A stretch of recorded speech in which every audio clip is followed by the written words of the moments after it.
Hello U.S. History students, and welcome to Lesson 1.4 of the Gilded Age unit. In this lesson, we are going to talk about factors that led to the rise of American Industrial Revolution.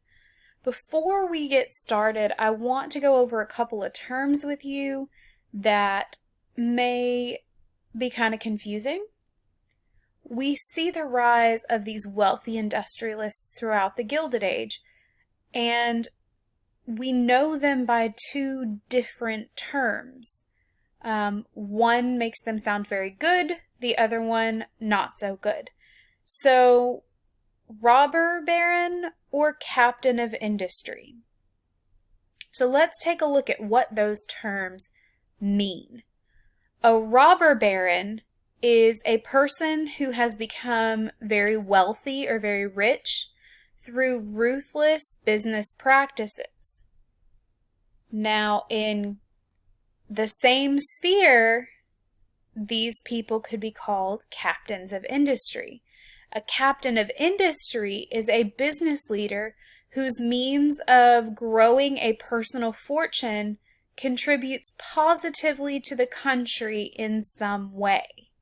Now, as we move through this lesson, it's going to become clear why they have two different names. So, we talked in Lesson 1.3 about the rise of industrialization, new inventions, new factories, and things of that nature. This industrialization leads to a demand for more iron and more steel. So, if you look at our chart here, we have millions of metric tons is what it's measured in. And we have three charts. The first one on the left being iron, the middle one steel, and the one on the right coal. Now, as you can see, we've got four different colored lines. The blue is Great Britain, the red is France, the green is Germany, and the yellow is the United States. So for iron production, the United States begins towards the bottom with less than 5 million metric tons, but by 1900, we've got almost 15 million metric tons of iron being produced. For steel and for coal, we can see that increase as well.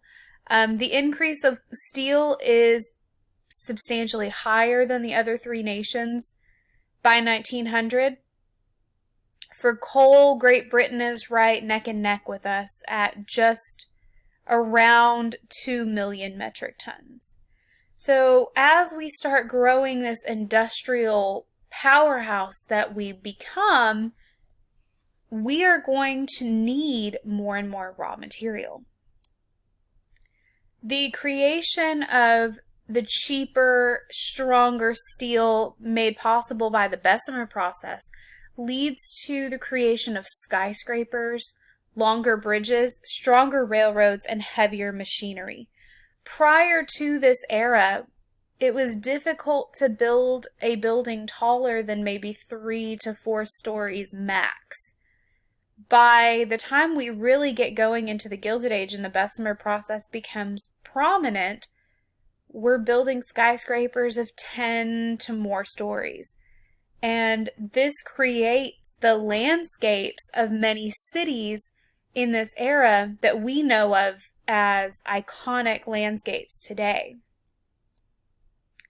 The iron and steel industries were dominated by Andrew Carnegie. So if you hear steel, that's the name I want you to remember. Carnegie converted his mills to the Bessemer process after discovering it while he was overseas. And he made the highest quality steel that he possibly could at the lowest price. The Carnegie Steel Company produced more steel than all of the steel factories in Great Britain combined by 1914. If you look at our chart on the left, or I'm sorry, on the right, you see that we had a pretty good amount of steel being produced in 1880. but we skyrocket between 1880 and 1914 due almost entirely to this Bessemer process. At this point, Carnegie best represents the American dream. He had come to the United States as an immigrant when he was a teenager. He got a job working in, I believe it was an office. And he worked his way up to being one of the richest men in the world by the time of his death. So he comes to the United States as a poor immigrant, and by the time he passes away, he is one of the wealthiest men in the world. This is the American dream that we think of.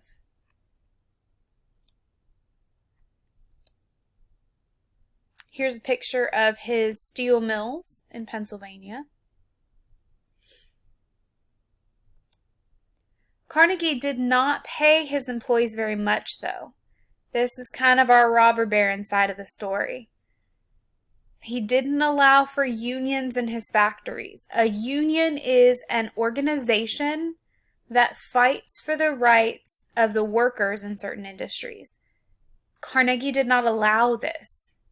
He did not want these people to unionize because then they could get better pay or shorter working hours and things like that, and he didn't want that. However, captain of industry side, he was a philanthropist who gives money to New York City libraries, colleges, and performing arts institutions throughout his life and afterwards. Now let's take a look at that word. Probably have never heard that word before. A philanthropist is a person who has a desire to promote the welfare of others. This is usually expressed by generous donations of money to good causes. So in Carnegie's example, he is donating to libraries to promote literacy in the United States. He wants to promote education and performing arts. Other philanthropists donated to medical facilities and things like that as well. So basically, they're using the wealth that they have amassed to give back to society and improve the lives of their fellow countrymen. So this is a prime example of the robber baron versus captain of industry idea. He's a robber baron because he doesn't really pay his employees very much. He's not giving them the opportunity to get the rights that they feel as though they deserve. The captain of industry side, he's created this great business and now he's going to give back. Flip side to every coin, guys. Industrialization also leads to a demand for oil. They use this at first for lubrication and kerosene lighting. And during the Gilded Age, this is dominated by John D. Rockefeller's Standard Oil Company. Now, oil had been around since about 1859, and it's going to lead past just lubrication and kerosene lighting, of course, as we know now, to fueling our vehicles, our automobiles that come about in this era as well. Rockefeller is another robber baron. He uses ruthless tactics to buy out companies that are competing with him. He wants to be the only company that is in the oil industry. Standard Oil lowers their costs and begins to improve the quality of its oil products to make themselves, or to make their company, more appealing. Think of it this way. Let's say that you have a street, and on one side of the street you have a Quick Trip gas station, and on the other side of the street you have a Valero gas station. Quick Trip, like Rockefeller, wants to be the predominant gas station. So they're going to drastically lower their gas prices in comparison to the Valero. Well, when they lower their gas prices, what do you think the customers are going to do? Of course, they're going to go to the Quick Trip. The Valero, in turn, is going to start losing business. They're not going to be able to stay open for very long, and then Quick Trip is going to be like, hey, I see that you're struggling over here. Let me just buy you out, and that way you get the money that you need, and we're all okay. What Quick Trip just did, in a very small sense, is they monopolized the gas station industry on that street. A monopoly is one company that controls all of one industry. So Standard Oil, by 1879, sells 90% of the oil in America. This is going to make them the oil monopoly. Rockefeller takes advantage of his workers by using his fortune to influence the national government. This is where we start to see some of that corruption that we talked about before. Because he's got a lot of money, he can kind of get the government to do what he wants. But Rockefeller also gives away $500 million of that fortune to charities. There's your example again of captain of industry versus robber baron. Rockefeller creates an organization called the Rockefeller Foundation, and he also funds the University of Chicago. Both of those organizations are still around today. You could get a degree from the University of Chicago if you wanted to. And the Rockefeller Foundation gives a lot of money every year to charities and groups in the performing arts, for example. Pretty much everybody has now heard of the musical Hamilton. And the Rockefeller Foundation actually helps to fund a program called EduHam that allows for schools to be able to participate in this program and learn more about American history. So they're providing for not only exposure to the performing arts, because in EduHam you get to see the show, but also in promoting education. They want this nation to be more highly educated. So that's his captain of industry side. There's always two sides to every coin again. Industrialization leads to a demand for financing, so banking also becomes very significant. In order for you to be able to build your factories, you need financing. You need money to be able to do that. American finance is dominated by J.P. Morgan. Now, that is a name you've probably heard before. A lot of you or your parents might bank at Chase Bank. And if you look at the back of your debit card, if you bank at Chase Bank, it says J.P. Morgan Chase. J.P. Morgan has a lasting legacy in the finance industry in the United States.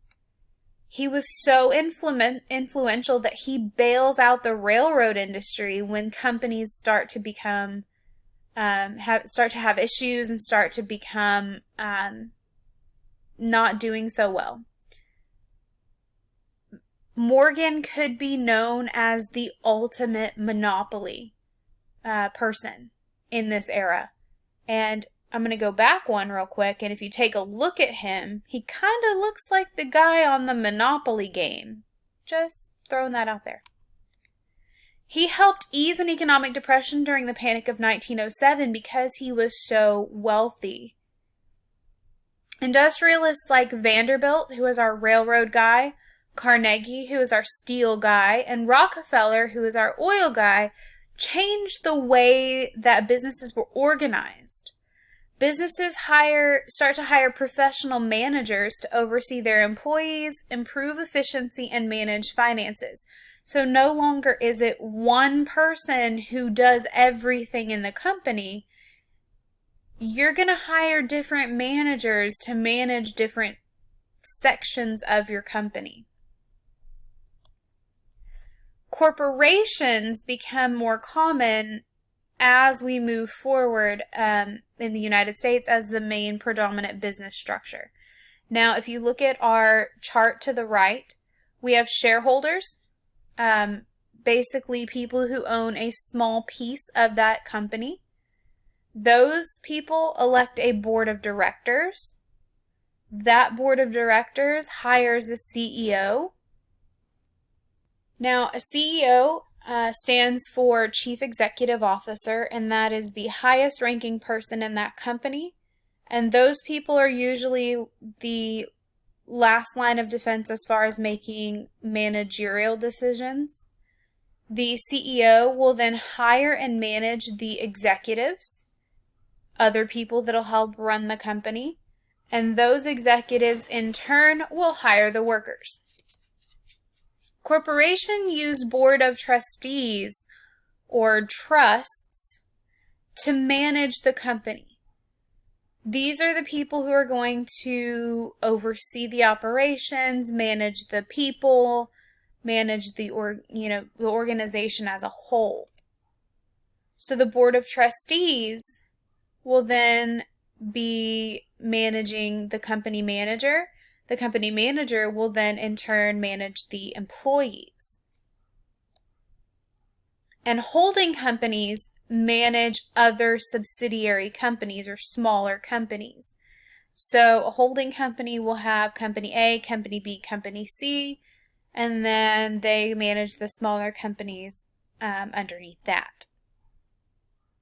Kind of complicated as far as business structure goes, but all of these different ways are how companies are run in our modern era as well. So that's a holdover from the Gilded Age. Corporations use managers to increase the profits.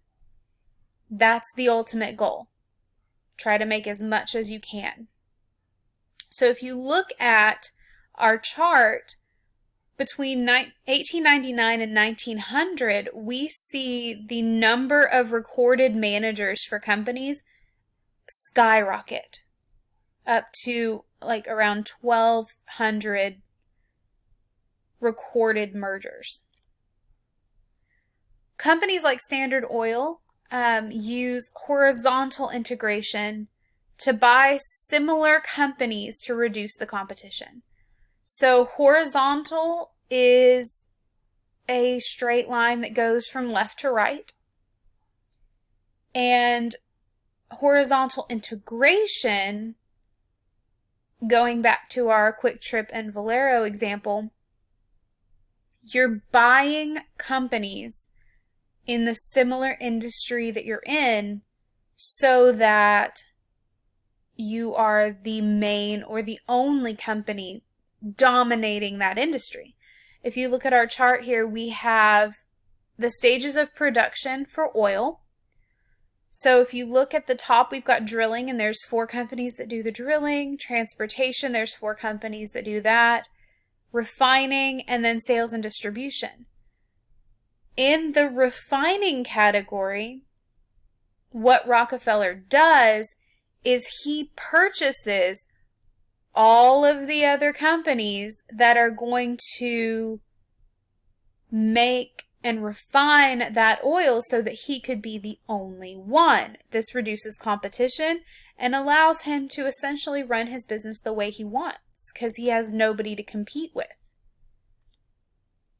The other way to do this is called vertical integration. Vertical means a line that goes up and down.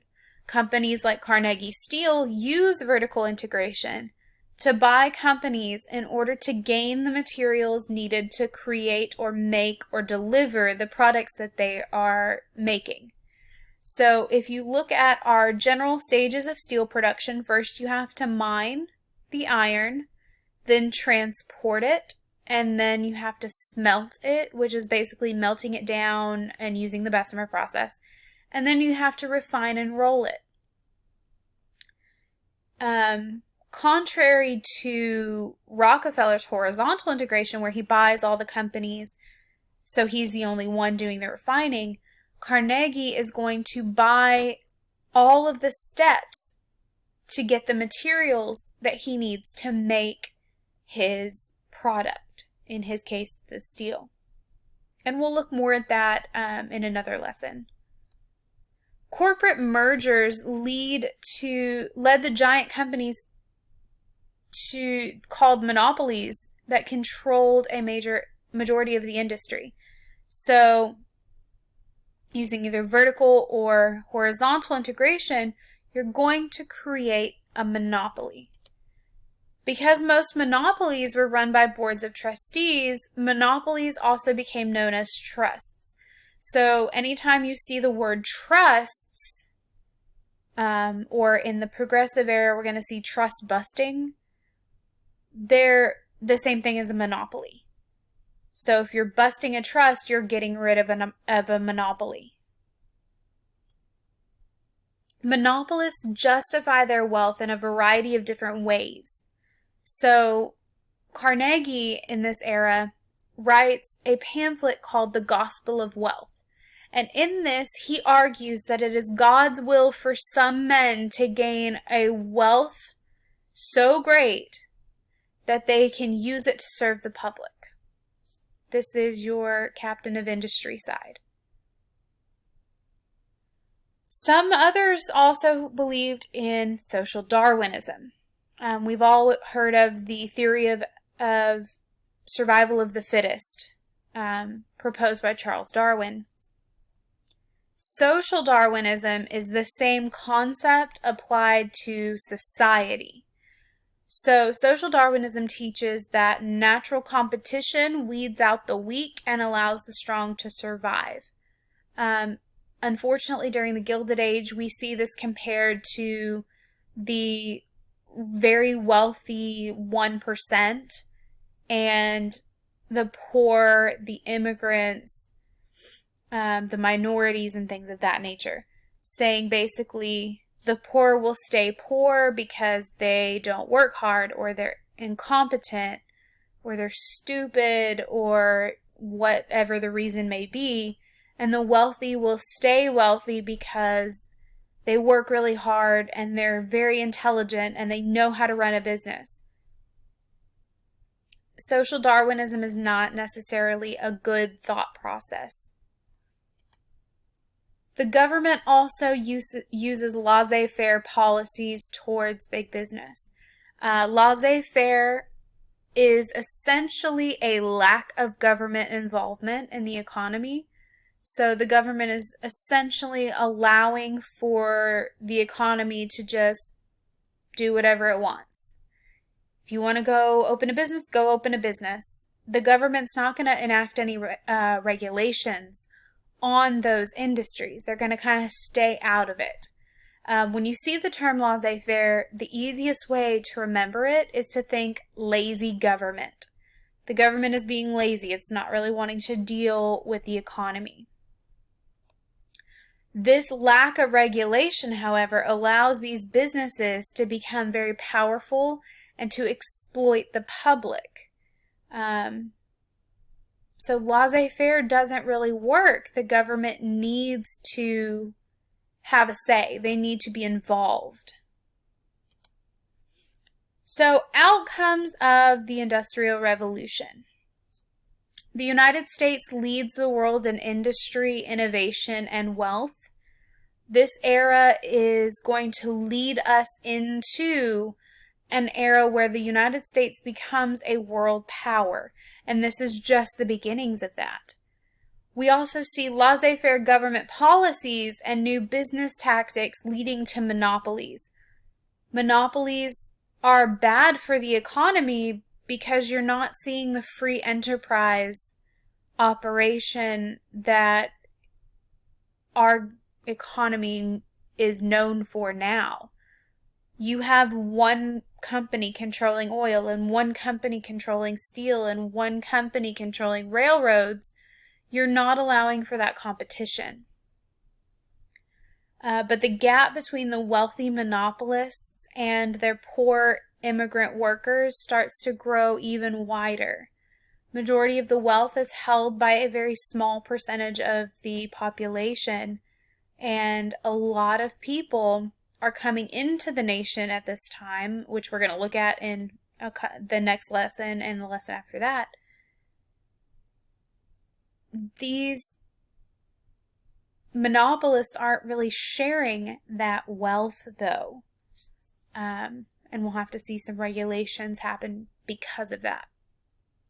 This ends lesson 1.4. Thank you for taking a part in it, and I hope you have a great day. Thank you.